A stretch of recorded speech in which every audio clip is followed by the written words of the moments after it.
Alikindoy, estar al liki. Proviene de una expresión en inglés que es look and do it o take a look and do it. Los marineros ingleses, cuando llegaban a los puertos del sur, daban esta instrucción a los trabajadores locales para indicarles cómo debían vigilar o imitar un trabajo. De ahí la palabra Alikindoy. Esto es una propuesta de la Asociación La Dáquira. Y a la voz, Raúl Febrer Torres. Empezamos. Aquí todo el mundo está de maravilla. Aquí una hazme una foto aquí que pongas alta feliz. Aquí todo el mundo está de maravilla. Aquí una se levanta ya estupenda. Y quien no lo exagera una mijilla. Hazme una foto aquí que pongas alta feliz. Aquí todo el mundo está de maravilla. Aquí una se levanta ya estupenda. Y quien no lo exagera una mijilla. Hazme una foto aquí que pongas alta feliz. Vamos a ver una follow como una catedral. Ale que le que le que le que le que le que doy. Ale que le que le que le que le que le que doy. Ale que le que le que le que le que le que doy. Ale que le que le que le que le que le que doy. Estamos hoy con Susana Ginesta. Susana Ginesta inició hace muchos años un proyecto que se llama Caligenia y que ayudó a crearlo, que es la formación desde el humor. Y todo esto viene también un poco de su creación, de su colaboración dentro del grupo Las Cadiwoman, grupo más que reconocido dentro de Cádiz, chirigota callejera, lo cual, si queréis saber un poco más, bichear por YouTube, por internet, y vais a ver, bueno, la frescura y la forma de crear que tiene esta mujer. Hoy vamos a hablar de su tesis, que ya nada más que en el título dice mucho. El título es El humor en la comunicación subversiva del feminismo. Por esta tesis ha recibido ya, o la han hecho doctora honoris cum laude, lo cual ya nos dice cómo es esta tesis. Y vamos a hablar sobre el humor reivindicativo, el humor dentro del feminismo. Muchísimas gracias, tengo la suerte de tenerla como amiga, lo digo abiertamente y lo digo con mucho orgullo, porque es entender el humor, Cádiz, la reivindicación y muchas cosas. Muchísimas gracias por estar con nosotros, Susana. Un placer, amigo mío, como siempre. ¿Qué tal? Cuéntame cosas. Bueno, mira, lo primero, el título. Ese título que ya subraya muchas cosas. ¿Cómo surge y si surge antes que la propia tesis o la propia tesis te va llevando a tener ese título? Bueno, es algo que yo ya intuía, porque mira, aparte de esta tesis, aparte de que tiene una metodología muy profunda, bueno, pues una parte de la metodología es el conocimiento situado, ¿no? Es aprovechar los saberes y la experiencia de la propia persona investigadora para situarse en un lugar.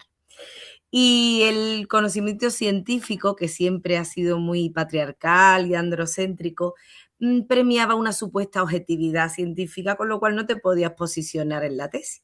Esa objetividad no existe porque siempre estamos detrás de una entrevista, siempre estamos detrás de una interpretación, con lo cual yo me posiciono en esta tesis como con un bagaje y con una experiencia en el humor feminista. He tratado con muchos públicos durante 20 años, con muchas situaciones, he elaborado muchísimo contenido feminista con humor, con lo cual yo ya podía intuir varias cosas en la tesis. No he querido que me condicione, ni mucho menos, para que no sea un sesgo confirmatorio, pero sí tenía yo intuiciones de que el humor tiene una capacidad de alterar, ¿no?, lo normativo. De hecho, la palabra subversión viene de subvertere, que es subvertir desde abajo hacia arriba. Y es precisamente lo que hace el humor, ¿no? Transformar las estructuras que surgen de la opresión, ¿no? El humor feminista surge de la parte más oprimida del sistema para desafiar las estructuras. Con lo cual la palabra subversión a mí me parece absolutamente maravillosa, y una vez que ya estuve investigando y estuve bueno, pues demostrando y refutando todas las hipótesis planteadas, pues me di cuenta que efectivamente el humor tiene un componente subversivo brutal, pero no solo uno, sino he descubierto que el humor feminista tiene una subversión múltiple. Así que tiene muchísima más chicha de la que yo esperaba en principio y que ya esperaba un montón. Eh, ¿Cuál es, o sea, esa relación que llevas tantos años teniendo con el humor, y además no un humor vacío, un humor sin sentido, sino un humor, como decíamos, subversivo? Te cojo prestada esa palabra, subversivo, que tan importante es, ¿no? Y desde, bueno, y que a nosotros nos dice tanto dentro de Aliquindó, dentro del proyecto Aliquindó. Dentro de esa relación con el humor que, como decíamos, llevas tantos años teniendo, eh, ¿ha habido altibajos? ¿Has llegado a creer que, bueno, que quizá había que, en vez de soltar rienda, al revés, coger rienda y decir, bueno, a lo mejor tengo que tirar por otro lado? El humor, algunas veces debe ser simplemente un poco más banal, porque supongo que el estar construyendo humor, pero no perder de vista que sea reivindicativo, tiene que ser en cierta manera, algunas veces incluso cansado, por decirlo así. Bueno, tenemos que tener en cuenta también que el humor nunca es neutro, jamás. Neutra es la lejía, el color nude, el agua mineral, el jabón de farmacia, pero el humor nunca es neutro, porque al final siempre está ligado a una ideología, siempre está ligado a un pensamiento y a una interpretación, ¿no? Porque el humor tú lo lanzas, pero también viene de vuelta en una reacción del público, en una identificación, una reflexión o incluso en un rechazo. Y eso hay que tenerlo en cuenta cada vez que lanzas humor, que te estás posicionando en el mundo. Tú puedes decir, no, yo hago humor blanco. ¿Qué es humor blanco? ¿Qué es humor negro? Fíjate que nada más que las palabras blanco y negro nos están denotando también una manera de posicionarnos y de catalogar peyorativamente determinadas cosas, ¿no? Siempre el humor tiene asociado algo, algo tuyo. Ya la cosa es que te quieras pringar más o te quieras pringar menos. Si quieres hacer un humor ético, pues tienes que tener en cuenta muchas premisas. Si no quieres hacerlo, estás de parte de la opresión. Lo cual yo nunca me he planteado hacer otro tipo de humor que no sea un humor ético y un humor situado, porque soy consciente de que nunca voy a ser neutra, como no lo es nadie. Ser consciente de eso pues ya te coloca en un sitio. Otra cosa que quieras hacer humor o no te apetece, porque en todos los momentos vitales está un poco, pues está un poco más bajita de ánimo, y te cuesta mucho más ponerte delante de un escenario a levantar a la gente, ¿no? Y eso cuesta, es verdad que muchas veces cuesta, pero también te digo que, y esto también lo he visto en las entrevistas en profundidad que he hecho a muchas autoras a lo largo de la tesis, que el humor también salva. El humor salva de muchas situaciones, nos salva de estados de derrota, nos salva también de nuestros propios miedos internos y nos ayuda a salir hacia adelante, porque el humor tiene ese feedback, ¿no? Esa energía tan bonita que no tiene a lo mejor el drama, ¿no? El drama, tú te metes en una película de drama y bueno, y sale ya polvo y te desahoga y tal, pero la risa tiene unos componentes psicosociales, unos beneficios para el cuerpo, porque nos activa unos circuitos de recompensa internos. Entonces, cuando tú estás haciendo reír, también te ríes, ¿no? Porque esto es de ida y vuelta, porque la comedia tiene una ruptura de la cuarta pared y los públicos siempre son activos y participan y a mí me gusta mucho darle rol al público y que participe. Entonces a mí sí que es verdad que hay veces que te cuesta un poco más por las cosas que pasan en la vida, pero me ha salvado muchas veces y me ha salvado de muchas cosas. Me ha salvado de rupturas amorosas o me ha salvado de momentos regulares en el trabajo, me ha salvado de depresión postparto. Fíjate tú si me ha salvado a mí el humor y me ha ayudado a ver las cosas con perspectiva, porque el humor también resitúa las cosas. Cuando tú, lo que pasa es que es verdad, cuando las personas que hacemos humor, y también lo he descubierto al entrevistar en la tesis a muchas monologuistas, que he coincidido con ellas en mil cosas, cosas que yo decía, Dios, esto me pasa. Pues a raíz de las entrevistas en profundidad, que es una de las metodologías que he usado, he confirmado muchas cosas. Pues a muchas de ellas también les ha salvado la vida y les ha ayudado a ser más resilientes y sobre todo a reconfigurar todo lo que supone el demonio patriarcal. Esto no es fácil, llevar el feminismo adelante no es fácil. Sin embargo, cuando tú te curas ciertas cosas, ya puedes darle humor. Yo también tengo que tener esas cosas curaditas para darle humor. Pero una vez que les das humor, ya es como que, ¡buah! Ya Master Sensei de esto, otro problema. Vamos, carpetazo, ¿no? Porque te permite resituarlo en el lugar que le corresponde al problema y también al exponerlo, otras personas se sienten en ese momento identificatorio tan bonito que tiene el humor, ¿no? Eso me ha pasado a mí, que nos pasa mucho con las Caddywoman, por ejemplo. Cuando nos dicen, ostras, es verdad, pero si esto me ha pasado mil veces, yo no vea.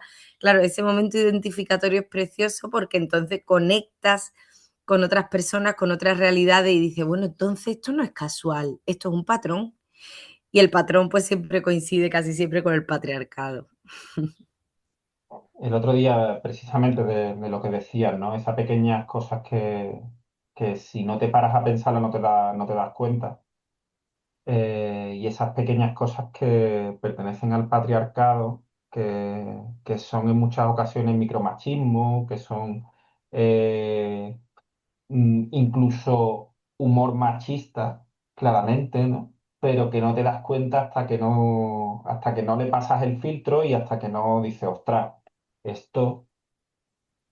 El otro día precisamente lo hablaba con mi compañera que decía, con mi mujer que decía, es que últimamente estoy como más pendiente de esas cosas, que me parece también una manera de crecer en el feminismo, ¿no? De crecer en ese pensamiento feminista. Y, y es verdad que es complicado porque está en el día a día. O sea, está en el día a día hasta lo más mínimo. O sea, haces un chiste o una broma sobre algo y no te lo parece, pero lleva intrínseco un machismo, lleva intrínseco una manera de posicionar a la mujer, una manera de... Entonces, ¿no crees que, o sea, de qué manera se puede realmente luchar o qué has visto a través de la tesis que, que puede mm, quitar o echar hacia un lado ese humor que ya tenemos tan metido en la cabeza? Porque es que lo tenemos metido en la cabeza y en nuestros comentarios del día a día. ¿Hay alguna fórmula o fórmulas para que realmente tú digas, ostras, plin, la bombillita, me he dado cuenta? Bueno, es querer hacerlo, para empezar. Eso es querer hacerlo y querer estar receptivos y receptiva al cambio. Es verdad que el humor feminista, bueno, pues es un humor ético y basado en la búsqueda de la transformación social, ¿no? Pero hay públicos y públicos, hay públicos que del tirón son rechazantes, es decir, que ya se van a postrar en una negativa o a escuchar el humor feminista o lo van a criticar y van a rechazar el mensaje una vez que lo reciben. Pero también, bueno, hay otros tipos de público y que sí tienen ganas de escuchar, que están abiertos. Y yo que he descubierto distintos tipos de público en esto de la tesis, ¿no? los públicos accidentales, por ejemplo, los públicos accidentales, bueno, pues le cae la comedia feminista de sorpresa, los públicos rechazantes y los públicos que negocian. Los públicos que negocian son esos públicos que sí que no, quiero aprender, pero no, me está gustando, pero no, pero bueno, hay algo que se transforma, porque hay una negociación interna, hay un diálogo, que es lo que ocurre con la comunicación, ¿no? Porque el humor es un proceso comunicativo y un arte a la vez. Los públicos rechazantes son muy complicados. No se van a replantear ni su propio humor ni el humor de fuera, ¿no? Dile tú a uno de Vox o dile a uno de ultraderecha que se ría de un chiste feminista. Vamos a ver, ¿no? Bueno, pues los públicos rechazantes son muy complicados de rescatar. Pero sí, el humor feminista consigue desmontarlos. Que a mí eso me parece una fantasía que no sepan por dónde venir, ni por dónde les está cayendo, ni sobre todo cómo salir airoso de esa situación. A mí ya con eso me conformo. Pero hay unos públicos también dentro de los públicos accidentales, y también están los públicos identificatorios que van a la comedia feminista porque se identifican con la trama y porque dicen, jolín, esto me va a gustar porque yo ya sé por dónde cogen esta gente, ¿no? Pero sí es verdad que a mí hay un público muy bonito, que son los públicos accidentales, ¿no? Esos públicos que no saben muy bien qué es el feminismo, que no. Han llegado ahí porque no saben cómo. Pueden que sean acompañantes o pueden que sean adolescentes obligados y obligadas, o puede ser lo que sea. Esos públicos accidentales tienen un momento, a veces se da lo siguiente, y esto lo he descubierto en la tesis también contrastándolo, no solo con los públicos, que he hecho focus group, he hecho grupos de investigación, de participación para, que bueno, tú participaste en uno. He hecho también entrevistas y análisis del discurso propiamente dicho. Bueno, pues en estos públicos accidentales ocurre a veces un fenómeno que yo he llamado feminisfanía. ¿Qué es esto? Te dirás tú. Bueno, pues un momento de revelación, un momento de iluminación que transforma repentinamente la percepción de la realidad respecto a las desigualdades de género. ¿Qué es esto? Ocurre cuando el humor feminista pues, provoca en el público una toma de conciencia concreta sobre el patriarcado. Y antes le parecía normal, pero ha visto algo que le ha hecho reír y que inmediatamente ha dicho, ¡buah! ¡Hostia! A ese momento que yo he identificado en muchos públicos, que también lo he contrastado con muchas autoras de comedia feminista, lo he llamado feminifanía, porque es muy bonito. Y eso también pasa. Y hay mucha gente que lo tiene ese momento de epifanía feminista, ¿no? Lo tiene. Y eso es guay, eso es guay. Entonces, esos son gente que tiene esas ganas, que como decíamos al principio, esas ganas de estar abierto y abierta al cambio. Si no tenemos ganas, si ya vamos ahí con la cara, con la careta puesta de Bertín Osborne, nos digan lo que nos digan, no nos va a gustar, pero por lo menos lo vamos a desarmar. Pero sí es verdad que hay públicos que ni fu ni fa, que no saben que, pero eso los podemos rescatar. Esos son públicos salvables que van a encontrar un momento identificatorio en la comedia feminista y probablemente sean públicos que ya sigan consumiéndola. Y, por ejemplo, vamos a remontarnos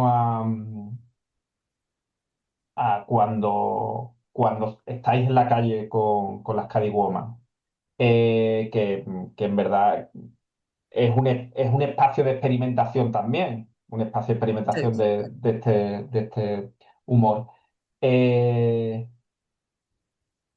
no, iba a decir, no te hace sentir guay y tal cuando precisamente encuentras ese público con el que chocas y intentas, no sé, no hay un punto de intentar cambiar ciertas cosas en ese público o como decías, crees que hay un público, porque mira,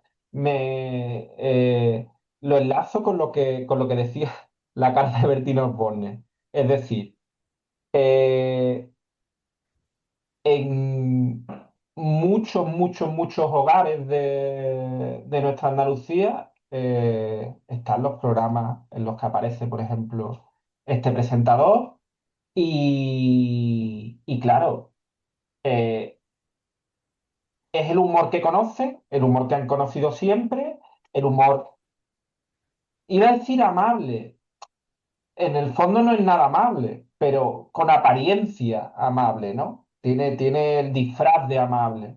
Entonces, eh, ¿no pone un poquito eso de vamos a intentar meter ahí baza precisamente donde no entra el cuchillo para cortar? Claro, claro que sí, yo lo intento siempre. Yo soy una intentona, ¿no? Y sí es verdad que ya después de tantos años, quien viene a vernos sabe de qué pie cojeamos y más o menos algo intuye, ¿no? Lo que va a encontrar. Pero sí es verdad que hacemos muchos bolos por ahí donde el público es hostil. Hay públicos hostiles y eso nos lo seguimos encontrando todavía a día de hoy. Los públicos hostiles, públicos que están ahí obligados, o público de una boda, o público de un sarao que ha organizado alguien del ayuntamiento que le gusta muchísimo, pero después la gente que va, pues no le gusta nada, ¿no? Porque no esperaba un humor tan posicionado. A mí, bueno, yo siempre soy una intentona porque creo que el humor también tiene un componente pedagógico importante y yo quiero hacerlo porque es parte de mi activismo. Pero es verdad que hay veces que cuesta un poco, ¿no? Y hay gente que entra y hay gente que no entra. La cosa es no frustrarse, porque entonces te vienes abajo y pierdes mucha energía comunicativa en escena. Te vienes abajo porque estás esperando un feedback que no viene. Entonces yo he aprendido también a lo largo del tiempo a intentarlo hasta cierto punto, porque mi energía es mía, la del grupo también, y hay que mantener ese flow porque el resto de las personas no se merecen que tú te vengas abajo porque hay dos que no quieren conectar, ¿no? No se lo merecen. No se merecen que decaiga tu energía escénica por dos o tres personas que lo que quieren es chafarte la actuación porque hay grandes reventadores y reventadoras de actuación. Lo que pasa que, sobre todo reventadores, lo que pasa que, bueno, tenemos nosotras, sí es verdad que tenemos muchas tablas y dejamos bastante cortaete a esa persona que se quiere venir arriba. Entonces dice dos tonterías al principio y probablemente o se vaya o no se atreva a abrir la boca. También te lo digo. También te digo eso, ¿no? Eso es la Pero sí es experiencia, verdad. la experiencia quizá es lo que os ha dado esas tablas, ¿no? Evidentemente. Sí, claro, claro, la experiencia es verte en muchas situaciones muy chungas, porque eso es lo que te hace tener recursos. No te lo da otra cosa que no es enfrentarte a públicos hostiles. Y durante tantos años y en tantos espacios y en tantos sitios, pues te encuentras muchos públicos amables, pero te encuentras muchos públicos hostiles y que te lo hacen pasar realmente mal y que van a jugar contigo y con ridiculizarte, ¿no?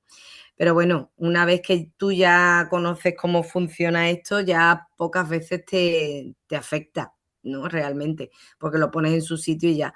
Pero bueno, sí es verdad que es lo que te decía, yo lo intento porque me gusta que esto es parte de mi activismo y quiero que sea pedagógico, pero hasta cierto punto, porque no quiero perjudicar al resto de la gente, ni quiero darle protagonismo tampoco a quien no se lo merece, ¿no?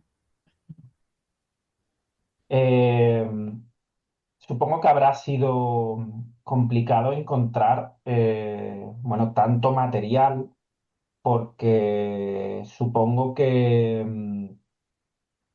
bueno, habrá habido, igual que en otras artes, en otros espacios, ha sido silenciado la voz de la mujer, en el mundo del humor, supongo que habrá habido muchas silenciadas, ¿no? O que no hayan tenido esa repercusión que podían tener por su ingenio, por su manera de hacer las cosas, pero que no la han tenido, evidentemente, por la propia sociedad patriarcal o por esa Mm. eh, ¿cómo ha sido esa labor de encontrar todas esas mujeres? Porque te remontas a años atrás, con lo cual, ¿cómo ha sido esa labor? Pues mira, yo primero he hecho un marco teórico donde sí me he remontado un poquito para situarme, ¿no? A mí como me encanta la historia y me gusta hacer siempre un backline, ¿no? Un recorrido por la historia para comprender de dónde venimos, dónde estamos. situarnos. Pues sí he hecho un recorrido histórico de cómo, dónde estaban las cómicas, dónde se situaban las mujeres cómicas. Hablo desde el androcentrismo humorístico, ¿no? Cómo los hombres tomaban el poder del humor, ¿no? De hecho, hasta Freud decía que las mujeres, en el libro de su análisis del chiste y su relación con el inconsciente, decía que las mujeres carecemos de capacidad cómica. Pues ahí me he remontado un poco a todo esto escrito. Por lo visto, envidiábamos el pene, pero no la capacidad cómica de quien lo porta. Eso para empezar. Pero sí me he remontado a todos estos autores, ¿no? Que se jactaban en ocultar la comedia. De hecho, hasta en la Edad Media se veía peligroso las mujeres que hacían reír, algo que la Iglesia tomó muy, muy en serio, e incluso se recogía en los tratados de brujería, ¿no? Las mujeres que reían eran peligrosas y las que hacían reír todavía más. De hecho, en el libro La perfecta casada de Fray Luis de León, decía que la mujer decente no reía y estaba en su casa, ¿no?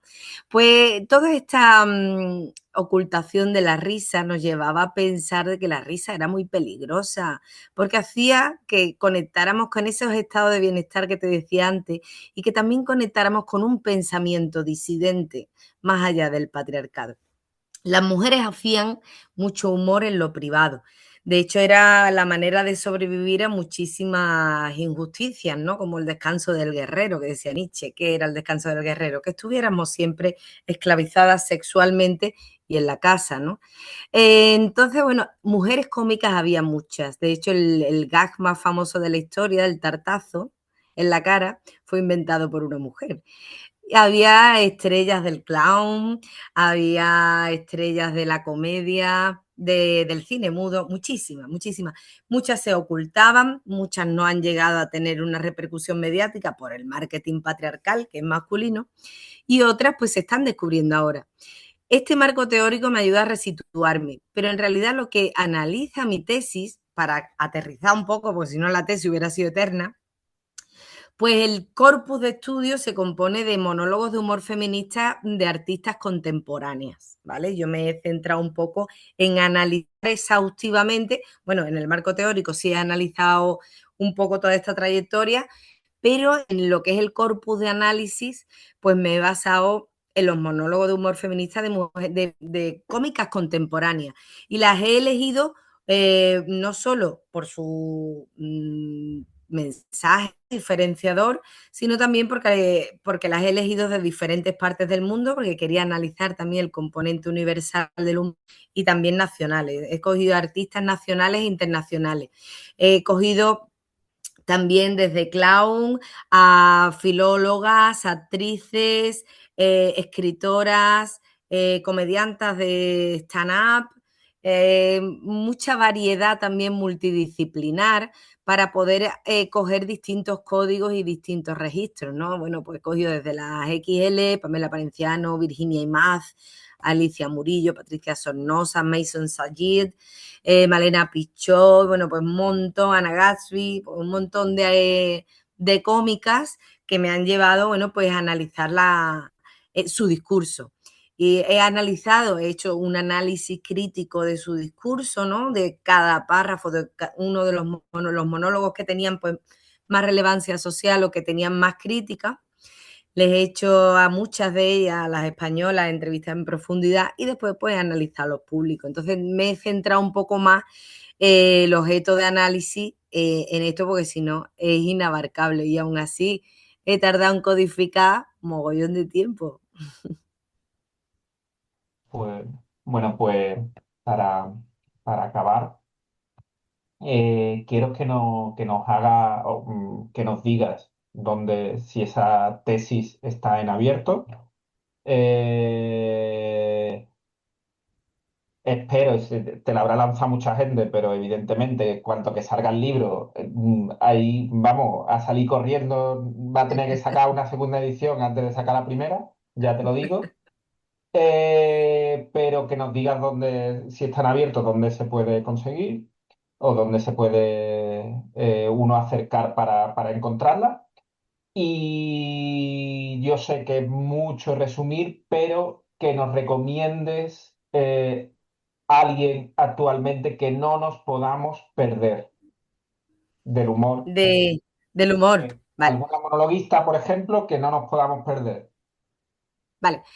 Bueno, pues primero, a lo primero, bueno, la tesis ya está en abierto, ya está, lo podéis ver en la página de la Universidad de Cádiz. Si ponéis mi nombre y el nombre de la tesis, pues ya os puede aparecer, creo que ya estará disponible. Después, bueno, pues la publicación, me gustaría hacer una publicación bastante más divulgativa, ¿no? Para que sea más ligerito de leer, que no el truño de una tesis, porque eso es bueno, un montón de páginas, un montón de densidad y me encantaría pues transformarlo en un libro un poquito más didáctico, que eso saldrá más adelante porque ahora estoy con algunos artículos de investigación que tengo que sacar, ¿no? Entonces le voy a dar un poquito de espacio. Y en cuanto a una recomendación, bueno, pues hay un montón de cómicas que a mí me encantan. De hecho, es que me lo he pasado pipa porque es que yo me he reído muchísimo. La gente dice, la tesis, ¿yo qué quiere que te diga? Sí, he pasado momentos duros, pero yo me reí una barbaridad porque mi tesis era súper divertida. Entonces me reí mucho y yo iba analizando con mis cascos, pero me reí. Hay muchas cómicas que os podría recomendar, pero bueno, hay un monólogo que me gusta mucho, que es de Anna Gatsby, una comedianta australiana, y su monólogo se llama Nanette. Entonces, bueno, ahí queda mi recomendación, que lo podéis ver en plataforma, no sé si estaba en Netflix, yo creo que sí, lo podéis ver por ahí, y creo que tiene colgado en Nanette en el auditorio de Sydney, y es una grabación, y ahí podéis verlo. Pues muchísimas gracias por estar con nosotros. Y bueno, también yo voy a recomendar el libro de las Caddy Woman, que es una maravilla y que es obligatorio. Y obligatorio ir a verlas en la calle. No voy a recomendar las actuaciones de Sevilla porque se han agotado y hay dos actuaciones, pero en próximas actuaciones no os perdáis a las Caddy Woman y acceder a esa tesis, echarle un vistacito que es una auténtica maravilla. Por lo dicho, muchas gracias. Muchas gracias a ti, amigo mío.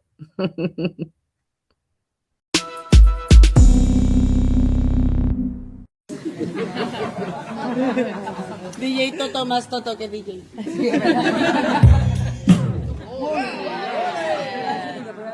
Prueba de sonido corta, pero ha sido efectiva. Sí, se escucha, gorda, se escucha. Vámonos, sis. Nos. 1, 2, 3.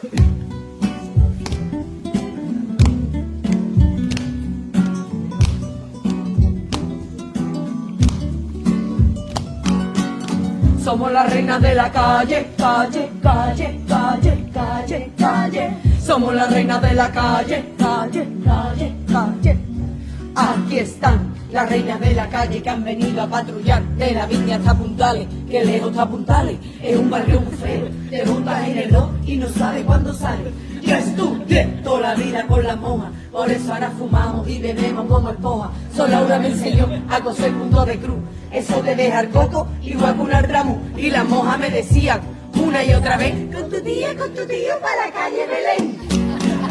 Somos las reinas de la calle, calle, calle. ¡Vamos, mi gente!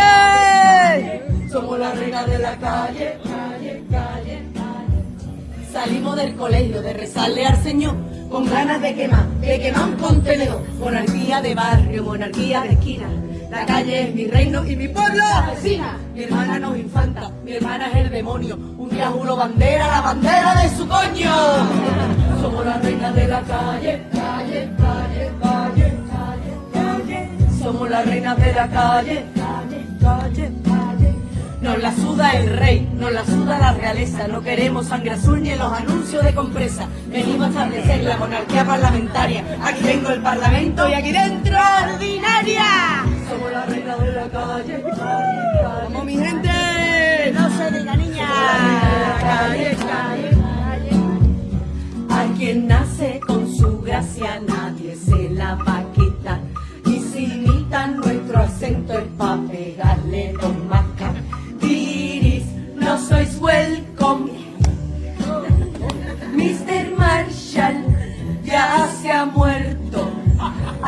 la orilla, al atardecer, aplaudiendo como foca en un acuario aquí en la orilla. Ya no caben más, hay un sueco en mi toalla y otro abajo. Tengo un brillo aquí en la oreja que está un poco colorado. El calor que eso desprende creo que es desproporcionado. Tiene toda la espalda, uy, melanoma, como un pargo a la plancha. Calachita, eso que es lo que es. Botellón, tromo de guiri y de pijo en gaditano. Aquí se habla en gaditano. Fuera B&B, guiris en verano. Llega la reina de la calle.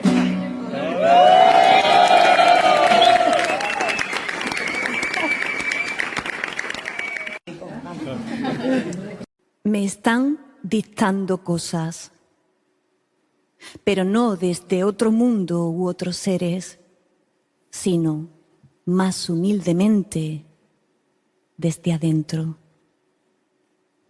Pero, ¿quién está adentro además de estar yo? O tal vez no estoy yo y he dejado mi lugar para que otro me dicte. Si esto es así, no importa que el dictado no lo comprenda nadie. No importa ni siquiera que lo comprenda yo. Ser no es comprender. Roberto Juarroz.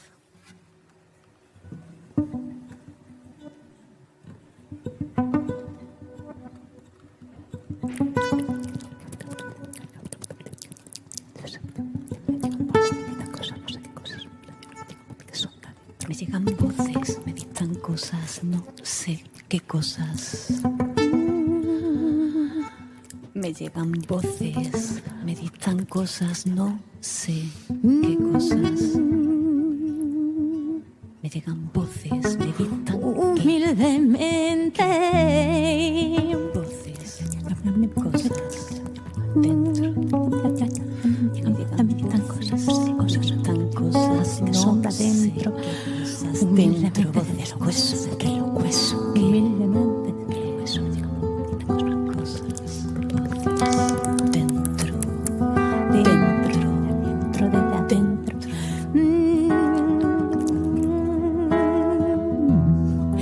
Me dictan cosas.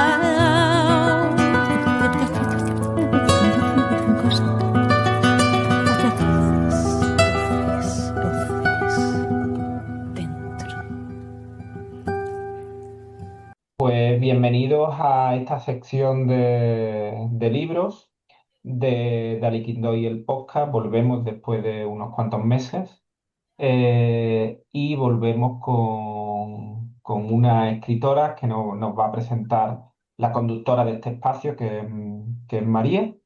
Y es una escritora que es prolífica y que si la leéis os va a dar grandes alegrías por su manera de escribir tan concienzuda, eh, tan, diría,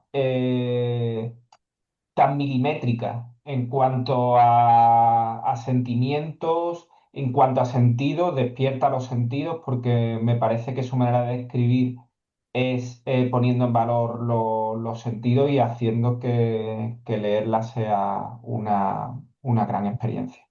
Muy buenas, María, muy buenas, Yolanda. Hola, Hola, Elizabeth. Gracias por invitarme. bueno, Yolanda, muchísimas gracias por atender a la llamada del podcast de Aliquindoy. A vosotros. Teníamos muchísimas ganas, además, porque, bueno, pues hemos estado un poco siguiendo de cerca pues tu trayectoria, ¿no? Entonces, para los que nos están escuchando, les vamos a dar unas pinceladas un poco de tu vida. Y bueno, como cosa curiosa, pues naciste en Gibraltar y luego has crecido en la ciudad de La Línea. Entonces, el campo de Gibraltar, de alguna manera, especialmente en tu última publicación, la novela Sin latido, pues tiene un peso importante, ¿no? Realmente, bueno, uno de tus grandes hitos, que te lo recordarán siempre, fue pues en el 2013 cuando fuiste una de las finalistas del Premio Planeta con Mermelada de pétalos de rosas. También tenemos otra novela que sé que le tienes muchísimo cariño, que es Cristales en el cielo de Manhattan. Tenemos también El sonido de las estrellas. Sí. Y dentro de las muchísimas funciones a las que dedicas tu tiempo, ¿no? Ya fuera de lo que es el mundo empresarial, que ha sido gran parte de tu desempeño profesional, también formas parte del Centro Andaluz de las Letras. Entonces, bueno, dentro de todo este cúmulo de obras y de publicaciones, vamos a indagar un poco en cómo tú te enfrentas a lo que es el proceso creativo, ¿no? A mí, fíjate que me gustaría que nos contaras un poco, pues esta vocación tuya con la escritura, ¿no? Teniendo también en cuenta que hemos identificado una escritura tuya muy universal, como decía Raúl, en el tema del tratamiento emocional y también el detalle con el que creas las atmósferas, ¿no? de todas las tramas. Entonces, bueno, cuéntanos un poco cómo nació este gusanillo de la escritura. El gusanillo. Bueno, yo creo que a todas las personas que nos gusta escribir, y yo sé que tú también escribes, eso es algo que lo llevamos dentro, ¿no? Y un buen día, pues, se despierta. En mi caso, yo recuerdo, y me imagino que os habrá pasado a muchos, ¿no? Yo recuerdo que cuando era pequeña, la mejor forma que yo tenía de distraerme cuando estaba sola era inventar historias. Me montaban muchas películas en la cabeza, claro, todavía casi ni escribía, ¿no? Era impensable ponerme a escribir nada. Pero ya a mí me fascinaba crear historias, inventar personajes, darles vida. Pues no sé, era una manera de jugar a solas, ¿no? Claro. Y después, cuando ya en la adolescencia más o menos, empecé a escribir pequeñas novelas más cortas, novelas juveniles, pero que solo las compartía en el colegio de las monjas, que aquí estoy en la línea con mis compañeras, con algunas compañeras, y poco más. Yo nunca me planteé en aquel momento que quería ser escritora, ¿no? Hay muchas niñas que de muy jovencitas dicen: "Quiero ser escritora", ¿no? Porque yo no quiero ponerle un título a lo que tú haces. Pienso que cuando tú escribes, lo haces por ti, Sí. independientemente que luego publiques, que eso ya es otra historia, más Claro. cruda y más fea, Claro. el tener que llevar tu novela a un libro que tengo aquí sin Sí. latido, ¿no? Aquí lo tengo. Traigo mi última novela, sí. Sí, sí. Le tengo mucho cariño también. Pero bueno, esto ya es el tema de la publicación, que si queréis y da tiempo, pues Claro. hablamos, es distinto. Tú me preguntabas por el proceso creativo y Sí. nada más, siempre he escrito para mí, para disfrutar Claro, la de él. escritura ha sido como una compañera, ¿no? A lo largo de tu vida. Exactamente, Ha sido una exactamente. compañera con la que te has ido entendiendo en las distintas etapas vitales, ¿no? Te ha ido acompañando. Sí, Y yo creo que cuando tenemos un cambio en nuestra vida, bien porque somos madres o nos pasa algo bonito o algo terrible, sí. tenemos la necesidad de expresarlo, de escribir, aunque se quede algo muy para nosotros, ¿no? No pienses nunca que eso, yo lo que he escrito sobre, a lo mejor sobre mí, algo de mi vida, algunos aspectos más personales, eso nunca lo he llevado a convertirlo en una novela, Claro, porque a veces es triste, claro. hay episodios tristes. Entonces, un buen día dije: "Nada que tenga que ver conmigo", y hace ya muchísimos años que no escribo nada que tenga nada que ver conmigo, porque es mucho más divertido crear y Crear. sobre todo documentarte, porque también aprendes muchísimo. Claro, ahí, por ejemplo, es interesante también que nos hables un poco cómo ves tú que ha evolucionado tu escritura, pues eso, ¿no? Desde, pues, por ejemplo, por decir esto que tú ya hablas, no la parte que no compartías, pero ese momento en el que sí que de verdad se plantea la oportunidad de una publicación y desde entonces hasta el título el último que tienes publicado, el Sin latido, ¿no? ¿Qué dirías tú ¿Cómo ha ido evolucionando tu escritura? ¿Qué has conseguido ir aportando a través de las distintas obras? Sí, pues mira, con las 2 novelas primeras, Ujú, publicadas, ujú, Mermelada y Cristales, ujú, con esa me dejé un poco más llevar por las intrigas familiares, un poco de romance, ujú, pero ya ahí, en Cristales, sobre todo, empecé a investigar, sobre en los años 50 muchos aspectos como la mafia, ujú. temas de la moda, lo que había en aquella época, pero fue después, cuando escribí El sonido de las estrellas, Sí. cuando más me enamoró el hecho de documentarme, porque El sonido de las estrellas, que transcurre a Ujú, principios del siglo XX, ujú, en aquel París, y en concreto, sobre todo el escenario del Bateau Lavoir, donde había tantos escritores, pintores, o como Hemingway decía, ¿no? Cuando éramos pobres y felices. Entonces, ujú. fue realmente cuando yo, al meterme en aquel mundo, en aquella época, me di cuenta de lo que podías vivir realmente en Claro, un momento en que tú eso ya no lo vas a no lo puedes tú vivir. Tú puedes ir a París las veces que quieras, pero aquella época no claro, la vas a correcto. vivir, lógicamente, pero sí que a través de la escritura. Y me pasó algo muy curioso en El sonido de las estrellas, aunque transcurre en París, pero yo hablo de Florencia Ajá, y bueno, y de Santa María la Fiore.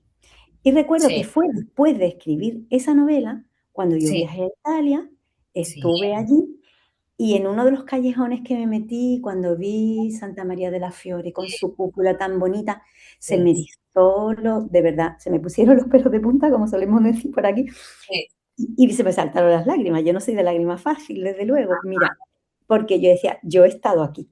claro. Y además en otra época, porque Pero mi personaje viaja allí, ¿no? Y eso fue lo que empezó a mí a enamorarme mucho, claro, el viajar a otras épocas. Y mm, aunque sin latido quise experimentar lo que es una novela policíaca, porque también, como te comenté cuando te vi en Algeciras y nos reunimos y estuvimos charlando, sí, fue para mí una experiencia, inolvidable. Y claro. ahora, si quieres, hablamos de ella. Pero después, y ya con esto termino, Ujú. es porque me has preguntado por la evolución. Sí, sí, Pero claro. pero después de terminar Sin latido, tenía yo una novela, era un borrador, que tenía Ajá, una novela ahí, creo que te lo comenté la vez que hablé contigo, ujú. que combinaba es de doble temporalidad y combina el Sí, Londres sí, victoriano con el Londres actual. Ya la he terminado ujú, y bueno, y me encanta también esa experiencia. Por eso ahora mismo estoy un poco más thriller, novela histórica claro, que actual. Sí, porque claro. aprendes mucho, aprendes muchísimo, y al final yo creo que se trata de eso, de pasártelo bien y de aprender, ¿no? Sí. Me Yo gusta quería... mucho eso que hablas, sí. Perdona, Raúl, digo porque esta anécdota que has contado de Florencia, ¿no? Que es como escritora y de alguna manera también como tú, lectora de ti misma, ¿no? Claro, Claro. dentro de todo ese viaje de documentación, ¿no? Una vez creada la historia, comprobar cómo realmente ese viaje se ha producido a través de la escritura, ¿no? Sí, porque además esa novela todavía no se había publicado. Yo Mm, recuerdo que en el avión todavía iba terminando algunos detalles y demás, pero toda esa época ya estaba escrita, y cuando fui y lo vi, mm, me impresionó, de verdad que me impresionó mucho. qué bueno.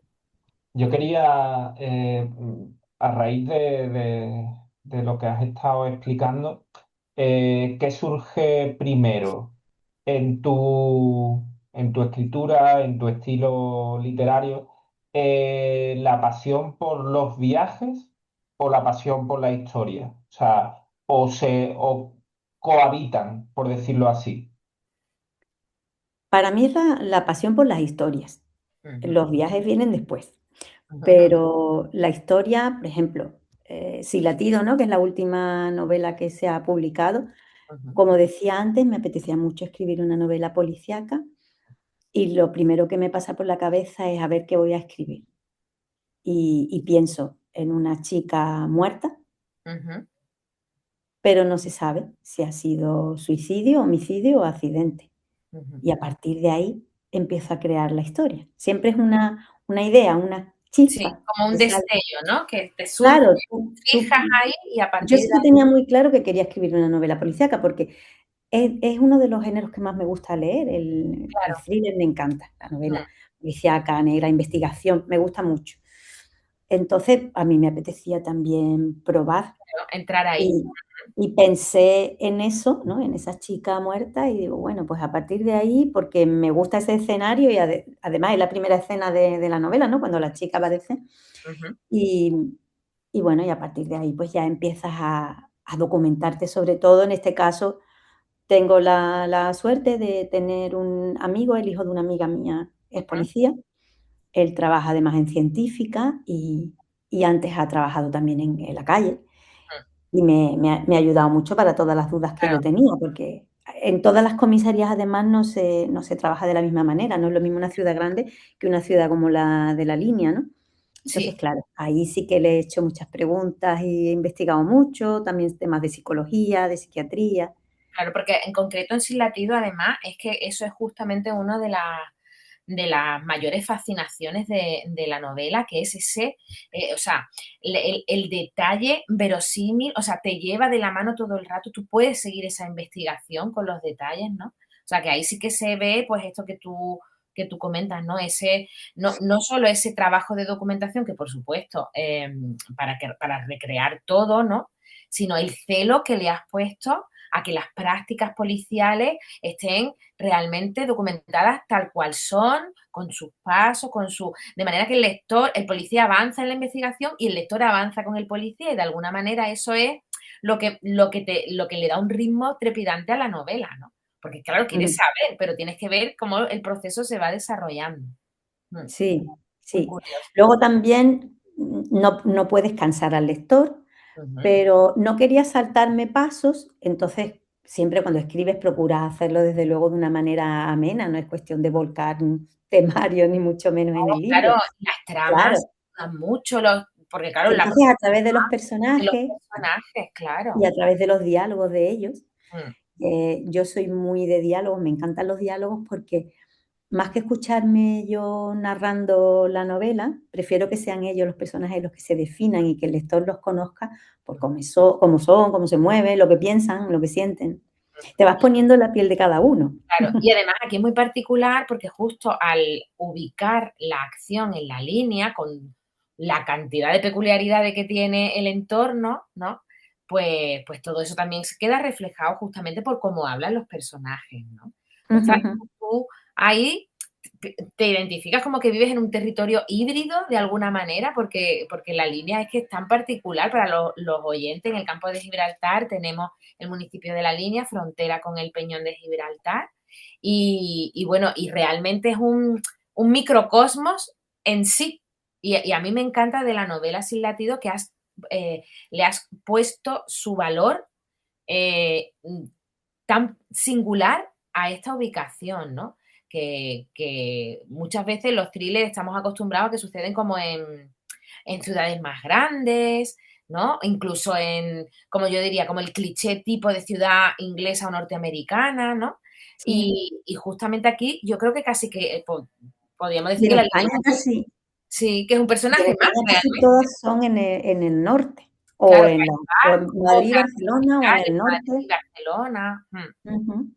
Y ahí Sí, has sabido tú muy bien darle ese espacio a la línea, que es casi un personaje más. claro. Bueno, yo es que, como tú bien decías antes, nací en la ciudad de Gibraltar, Ujú, pero mi roca, que es preciosa, pero nunca he vivido allí realmente. ujú, Entonces, yo me considero linense ujú. y para mí, bueno, es que Gibraltar, la línea, Algeciras, todo el campo de Gibraltar es mi zona, ¿no? Es mi Claro, lugar. Y digo, bueno, yo he escrito y me he ido a Madrid, me he ido a Salamanca, me he ido a Nueva York, ujú. A pues París, me apetecía mucho escribir a París, a claro. Florencia, digo, mira, en esta ocasión, esta que es policíaca, me voy a quedar aquí. Ujú. Y, y la verdad es que lo disfruté muchísimo porque conoces esto muy bien. En el sentido no me tuve que documentar, lógicamente, para Claro. moverme por la ciudad. Mm, En este caso era para los temas policiales y psicológicos y demás. ujú. Y luego, claro, tú también has sido muy selectiva porque, claro, has creado una línea tuya dentro de lo que es la narración, evidentemente. Aquí, por ejemplo, a mí me gusta porque al teniendo un título tan potente como tiene la novela, Sin Latido, a mí me gustaría que explicaras un poco esto cómo haces tú con los títulos, ¿vale? Y un poco también la explicación para darle muchas ganas también a los oyentes a entrar en el mundo de Sin Latido y hacerse con la historia y la novela. Sí, además me encantaría que a través de las redes toda la persona que se anime a leer la novela que me escriba, porque yo estoy, bueno, a veces no muy activa en redes, pero todos los días me asomo por Facebook, por Instagram, todos los días siempre me asomo un ratito. Lo de los títulos, pues casi siempre me aparecen al principio y en este caso en concreto Sin Latido sí, porque, bueno, como te decía antes, el personaje principal, aunque tenemos a un policía, a un inspector de policía, Rodrigo, y a una psicóloga que también investiga de manera paralela, a ¿Cierto? Olivia, Ujú. una de las protagonistas es Celeste, Claro, que justamente. Celeste, a pesar de que está muerta desde el principio de la novela, Ujú, luego está muy viva ahí, porque vamos a conocer ujú. su Que historia. se va reconstruyendo un poco lo que ha sucedido, claro. Claro, vamos a ver qué es lo que le ha pasado a ella, qué tenía, qué le faltaba, qué es lo Ujú. que había descubierto, por qué tenía esa inquietud dentro, porque recurrió a la psicóloga a hablar con ella cuando ya, bueno, ella no lo sabía, pero realmente no le quedaba ya más tiempo de vida. Entonces, yo pienso que para definir a una persona que ya está muerta, pero que tiene muchísimo protagonismo dentro de la novela, se me ocurrió bueno, ¿qué le pasa a esta chica? Es que está sin latido, ¿no? Claro, justo. Era exactamente lo que le pasó. Ella, cuando ella siente que va muriendo, Mm, no lo espera, ujú, pero sí que lo vive ujú. y hasta que al final, pues, se para Pero el corazón, así. Entonces, esa imagen que yo tenía de ella, que era al mismo tiempo triste, pero luego quería darle protagonismo, por eso ella aparece tanto en la novela. sí. La mejor forma y menos horrible de definir la muerte, pues pensé en Sin Latido. Y Mm, ya, bueno, así fue como titulé el archivo donde yo estaba escribiendo. A los editores les gustó, porque a ujú. veces te piden cambiar el título de la novela y en mi caso yo Tú no he cambiado. acertaste. Sí, bueno, les gustó y ya está, y se quedó.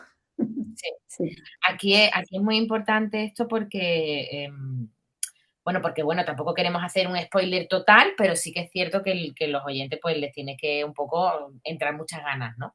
Y entonces, esta reconstrucción de la historia y de lo que le ha sucedido a esta chica,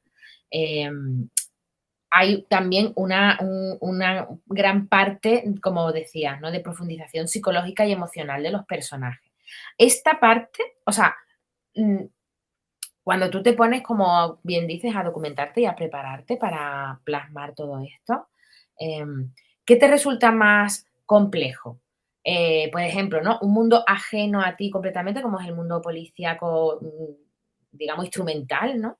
Sí, sí. O precisamente por cercano, que al final todos tenemos emoción y sentimiento, es bucear en ese plano de la psicología de los personajes. ¿Qué dirías que es lo que más o que más disfrutas también? Sí, bueno, disfrutar más el tema policial, porque bueno, a mí me ha encantado hacerle un montón de preguntas y además poder decirle al policía, oye, pues mira, yo hubiese hecho esto. Ajá. Bueno, claro, se ríe, ¿no? Porque a lo mejor lo que yo estoy haciendo no es que sea delito, pero Ahí podría a lo casi, mejor casi. considerarse que está ahí en el alambre caminando a ver dónde terminas, ¿no? Pero bueno, porque claro, somos todos. Vamos a ver, al final todos nos dejamos, como tú decías, llevar por los sentimientos. Y Ujú, en este caso en concreto, hay algo que no es hacer spoiler, pero hay algo que me han preguntado. Vamos a ver, si Olivia sabe o descubre ujú, mm, algo sobre esta chica muerta, ujú.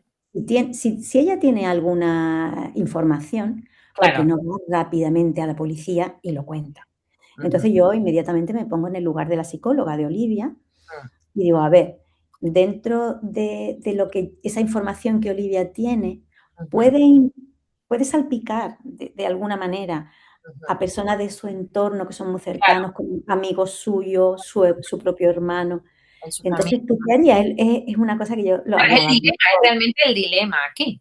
claro, lo hablaba con Pablo, que es el policía amigo, y yo le decía, vamos a ver, Pablo, yo no iría a la policía y daría esta información porque primero me quiero asegurar de Ujú. lo que estoy leyendo, a ver que esta chica Celeste emocionalmente igual no estaba bien y todo esto que yo sé de ella a lo mejor no es cierto, a lo mejor Claro, es falso. No puedo poner en el foco de la policía, no quiero poner el foco de atención de la policía sobre estas personas porque lógicamente después, eh, claro, si hay no, consecuencias, si ¿no? ellos no son culpables de nada, Mm. a ver qué estoy haciendo con estas personas, que además son seres queridos, ¿no?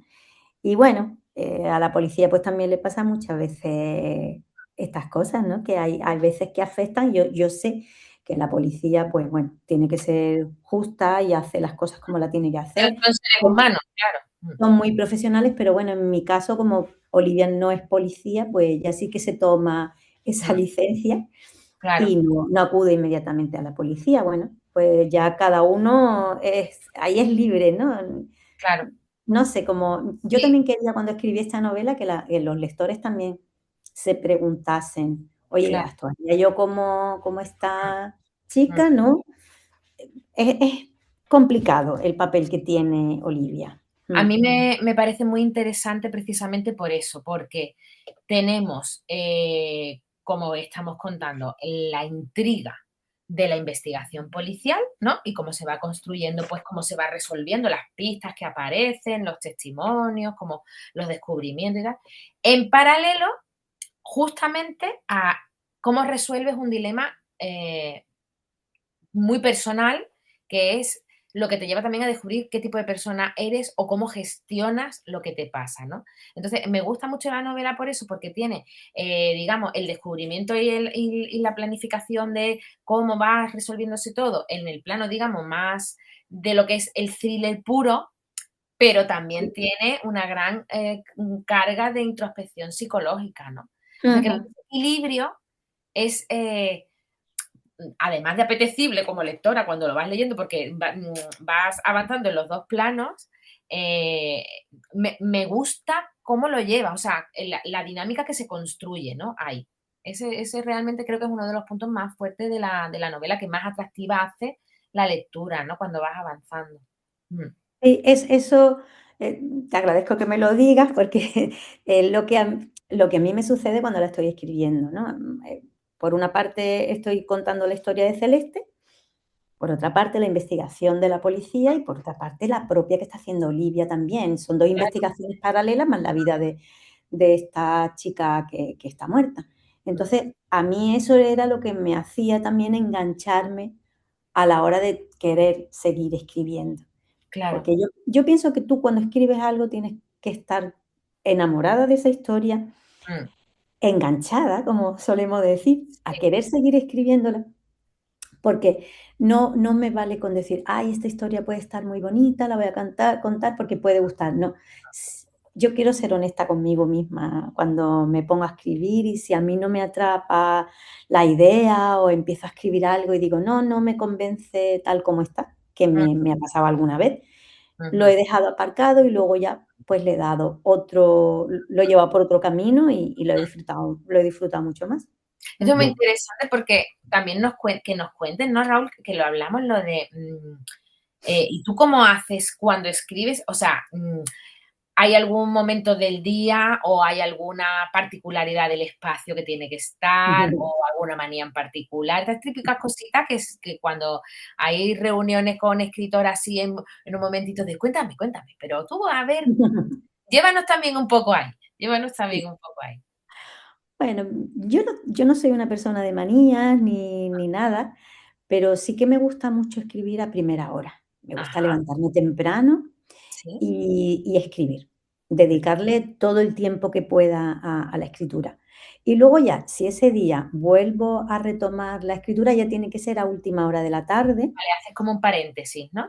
Sí, tengo que hacer un paréntesis porque, bueno, necesitamos hacer un Sí, montón claro. de cosas, es necesario y además porque también tienes que estar viviendo tú y haciendo, bueno, aunque no sean tareas domésticas, que también hay que hacerlas, pero también darte un paseo, caminar, hacer deporte, es bueno para todo, para el cuerpo, para la mente, Pero pero si sí, tienes ese a momento, primera hora de la mañana es sí, cuando más me gusta. Y hay otras veces que me pongo, como te decía, por la tarde y a lo mejor no estoy escribiendo.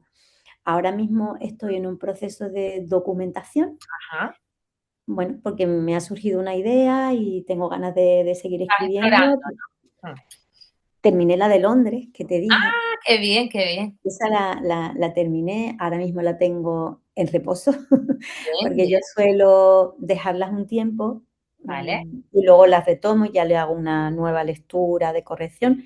No sé vale. qué pasará con ella, no sé qué pasará con ella porque el mundo de la publicación es Claro, esto horrible. ya es otro bloque tremendo Sí, encontráis, eso ya es horrible, no sé qué pasará, pero como te decía antes, escribo porque me gusta, pues claro, esa ya la he terminado, que vale, bueno, la he disfrutado durante mucho tiempo. ujú. Yo creo que escribí el primer borrador como en pandemia Ah, o así, o sea, una pero historia que luego te acompaña unos años, vale.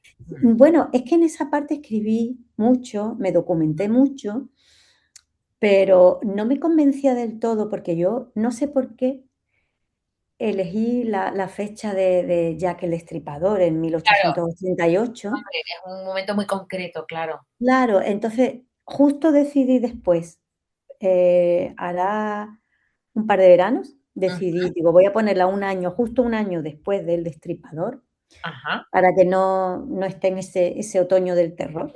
claro, Y aunque sí se menciona y demás, porque es algo que sucedió, ujú, pues, lo he disfrutado muchísimo más, le he dado otro enfoque, ujú, el personaje de contemporáneo también ha mm, evolucionado claro, y bueno, la he disfrutado mucho. ujú. Por la mañana eso, pues nada, me pongo a escribir por la mañana, me documento normalmente por las tardes o también por la Vale, mañana entonces y tienes ahí un poco los 2 momentos del día sí, separados, los ¿no? 2 Para momentos claridad. del día. Bueno, Muy bien. para ir acabando, yo quisiera preguntarte, ¿qué crees que aporta tu manera de escribir, tu literatura, que no aporten otros escritores? Porque para mí, por ejemplo, es un sello como muy particular, muy jugando con ese pasado, con ese presente, con ese doble juego entre personajes, o sea, tienes una manera de escribir como muy particular, yo diría incluso característica, ¿no?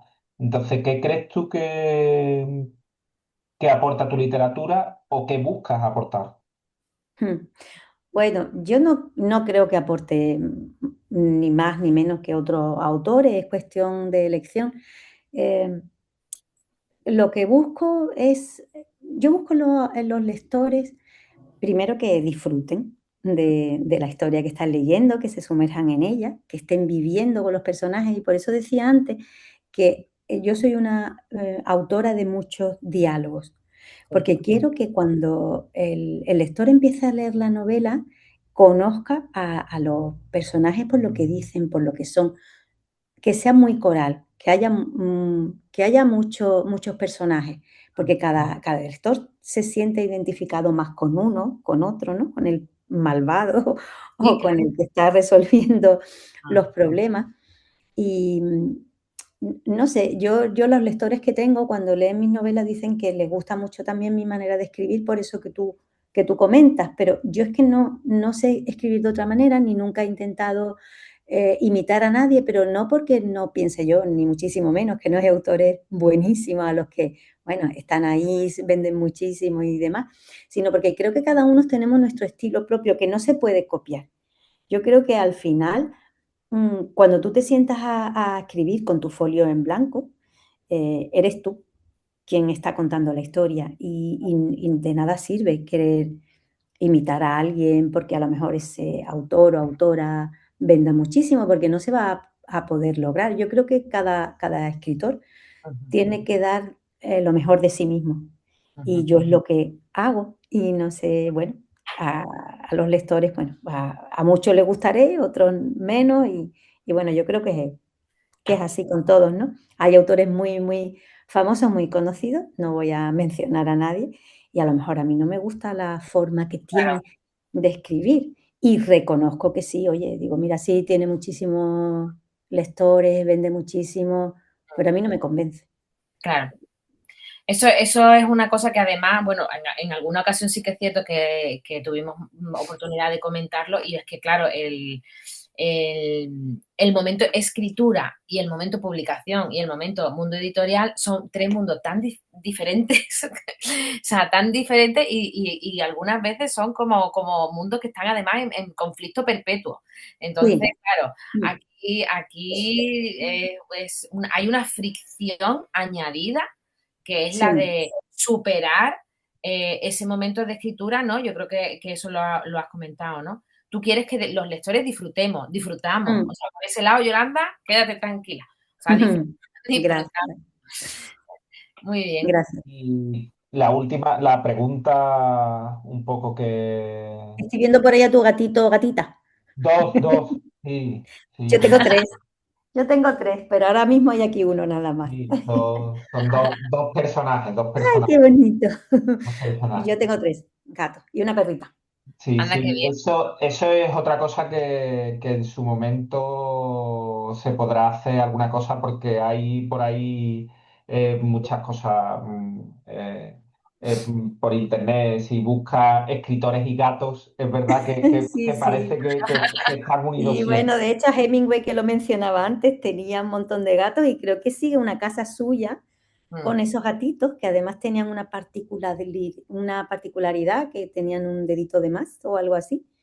Creo Ah, que leí, pero sí, como dice Raúl, hay eso es montones algo de... que no quiero que se me olvide, que nos comentes tus perfiles en redes, porque Yolanda es una escritora que comenta muchas particularidades de escritores y saca anécdotas muy divertidas y muy curiosas, que es un mundo por descubrir, que hay, eso también es algo muy interesante que hace.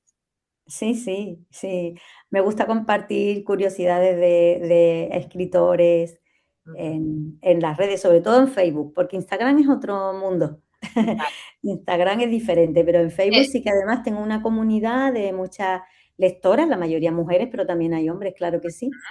Y bueno, lo pasamos muy bien, ¿eh? Porque siempre Claro. estamos, bueno, cuéntame, sigue. Yo muchas veces le pongo continuará, si os apetece, sí. Porque a mí, yo soy muy curiosa, ¿no? Lo que Vale. nos suele Bueno, suceder. para los que nos escuchan, te buscan en Facebook o sea, Yolanda Cruz Ayala, y te encuentran. Pero solo Yolanda Cruz es la página que más uso, porque Yolanda Cruz Ayala es Vale, una página. vale, Pero en perfecto. Yolanda Cruz solo sí que me puede pedir amistad, es donde yo estoy más activa. Vale, Lo fenomenal. que Pues es el perfil para normal. nuestros oyentes, Yolanda Cruz, y ya a partir de ahí, un mundo nuevo. Pues ¿Qué ibas a muchísimas. contar, Raúl? ¿Ibas a preguntar? Bueno, es que ya vamos muy más que cortitos de Justos, tiempo, Es que, entonces, claro, nos estamos a gustito y claro. hablamos para. Claro, claro, exacto. Entonces, simplemente darte las gracias, Yolanda, a eh, vosotros. por eso, por hacernos disfrutar como lectores, por divulgar la cultura. Y bueno, estaremos alipindoy a tus libros. Y sí, Muy nos bien. quedamos esperando a ver qué va a pasar con eso que tienes ahí en reposo y con más cosas que podrán suceder. Ya te buscamos en redes y ya nos vas contando. Muchísimas gracias. Gracias a vosotros. Desde adentro, desde adentro, desde adentro, desde adentro. Y desde adentro, desde adentro me llegan voces, me dicen cosas, no sé qué cosas son vibraciones.